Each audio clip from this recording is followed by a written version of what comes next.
What is there to possibly say about Mario? Without a doubt, he's one of the most famous mascots in gaming.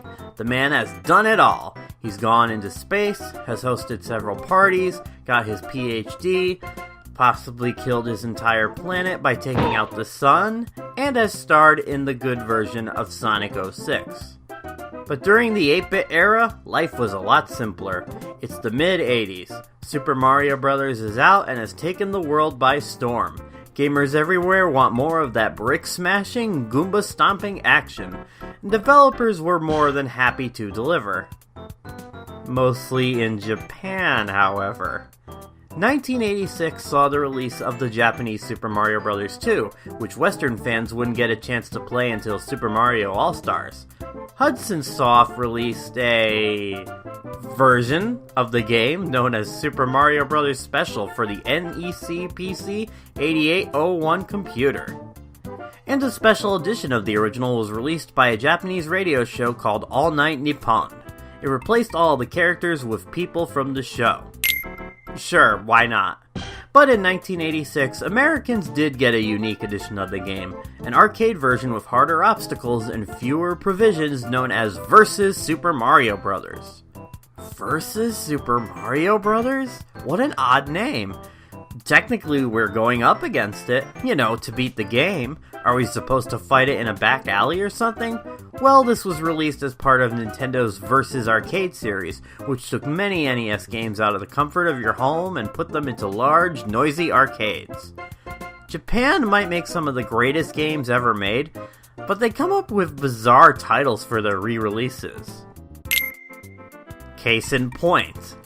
So why am I talking about Versus Super Mario Bros.?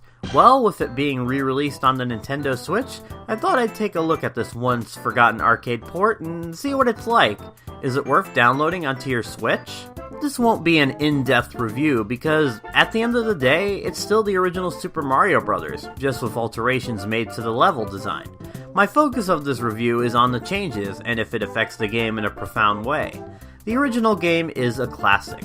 Sure, it can be rough around the edges due to its age, and its successors have trounced it time and time again, but I still adore the game.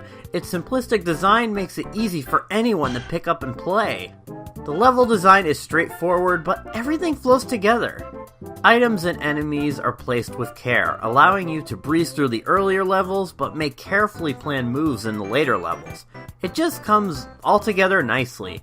I can't recommend it enough. And it's easy to come by too. It's available on both the Wii U and 3DS's Virtual Console. So now on to this arcade port of the game. After the familiar title screen appears, enter your virtual credits and press start.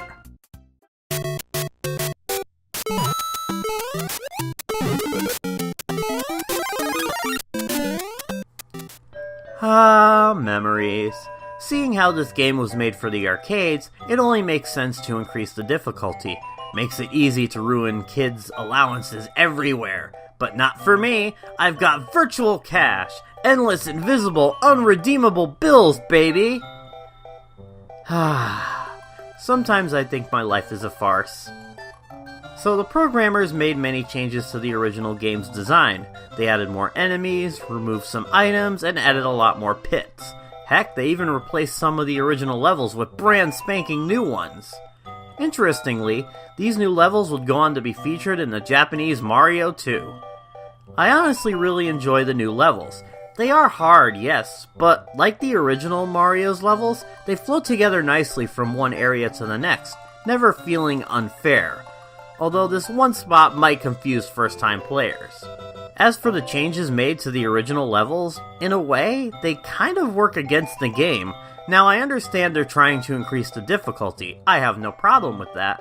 Something about the changes to the level design ruins the flow of those original levels. There are moments where I feel these changes were made haphazardly. It's hard to describe, but it feels off and isn't challenging in the right way. I don't want to say it's horrible, it's still Super Mario Bros., and I'm sure making these changes was time-consuming back in 1986.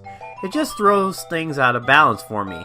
It wasn't as fun and challenging in the right ways, but that doesn't mean you shouldn't check it out. If you're a big fan of Mario like I am, it's a little interesting piece of history.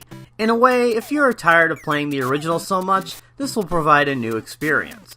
It may not come together nicely, but it's interesting to see the differences in design, and see the origin of the levels that would be in the Japanese Mario 2. For any newcomers, I would check out the original before investing in this version. It gives you a chance to get a feel for how it plays. At the end of the day, despite my gripes with Vs. Super Mario Bros., it's a fascinating port of the original. Check it out, and let it take you back to a time when arcades reigned supreme.